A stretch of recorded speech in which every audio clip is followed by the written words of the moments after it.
Friend, આવા છૂટા ભાત બનાવવાના હોય તો એના મને એક ટ્રીક છે, હું તમને ચોક્કસ બતાવું છું. જો હું તમને ફરીથી બતાવું કેટલા સરસ ભાત બનીને તૈયાર છે, અને એ પણ મેં કુકરમાં બનાવ્યા છે. એક દાણો દાણો ખુલ્લો થયો છે, તમે જુઓ છો ને. તો મારી ટ્રીક અપનાવશો ને તો ચોક્કસ તમારે પણ આવા ભાત થશે.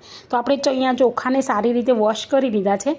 વોશ કર્યા પછી આપણે એને ભાગી ના જાય ને એવી રીતે હલકા હાથે એને વોશ કરવાના છે, અને પાણી નિતારી લેવાનું છે.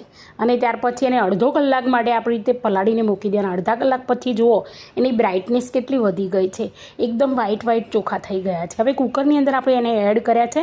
હવે આ માપ જોઈ લો પાણીનું, કે ચોખાની સપાટી અને તમારા આંગળાના પહેલાં વેઢાની સપાટી જેટલું પાણી રેડવાનું છે. અને અહીંયા 1 ચમચો ભરીને તેલ, અને બીજું સિક્રેટ કે મીઠું ચોક્કસથી નાખો, અને ત્રીજી વસ્તુ કે લવિંગના 3-4 ફોડવા નાખો.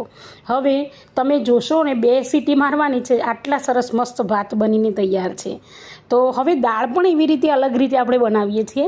તો દાળ ચડી ગઈ છે, અહીંયા ધોઈ અને મૂકી દીધી હતી. તો આ વસ્તુ નાખવાની ના ભૂલતા, સિંગદાણા અને આ બાદિયા છે, અને એમાં બેઝિક મસાલા બધા કર્યા છે, અને ગોળ નાખ્યો છે એને વઘારીને. હવે આનો લાંબો વિડીયો મેં બનાવ્યો છે, બધું બતાવી શકતી નથી, એટલે એ રીતે જ વઘારવાના છે.